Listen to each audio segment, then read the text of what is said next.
যাকে যাকে নিয়ে যাচ্ছে পুলিশ পাহারায়, আর্মি পাহারায়। এবং আজকে 80 হলে আজকে কত 2025, 45 বছর হচ্ছে এখনো সরকারি করবে, তারা এখনো রেশন কর, এখনো সরকার থেকে 1 কুইন্টাল করে প্রতি মাসে রেশন পায়। তাহলে তারা স্বপ্নার নাকি? আমার এখন রাষ্ট্রের কাছে প্রশ্ন, এইভাবে 45 বছর পর্যন্ত একটা জনগোষ্ঠীকে সরকারি ফসলের থেকে রেশন দিয়ে দিয়ে পালানো কতটুকু যুক্তিযুক্ত? আমি বলতে চাই এই বিষয় আমরাও আর চুপ থাকবো না। আমরা এটা হাইকোর্ট আছে, মাননীয় আদালত আছে, আদালতে আমরা চ্যালেঞ্জ করবো।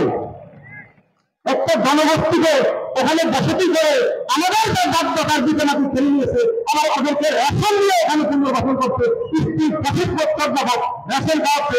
এখন ওরা বলছে যে তোমরা চলে যাও, চাকমা মামা ত্রিপুরামের 4 বছর চট্টগ্রাম নাকি আমাদের না, আমরা নাকি বাইরের লোক।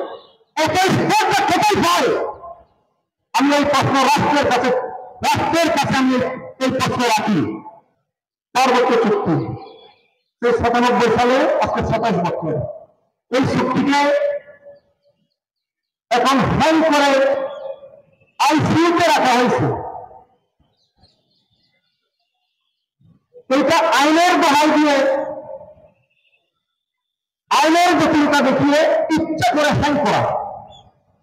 তবে আমি সরকারের, আমি রাষ্ট্রের উদ্দেশ্যে বলতে চাই, এইভাবে বারবার প্রতারণা, বারবার অবহেলা, এর জবাব কিন্তু দেওয়ার সময় এসে গেছে।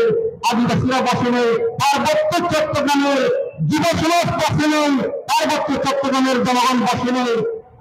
এর বিরুদ্ধে কি করবে সেটা আমরাও জানি না, আমরাও বুঝি না। তখন তার কাজে কি হবে? এখনো সময় আছে।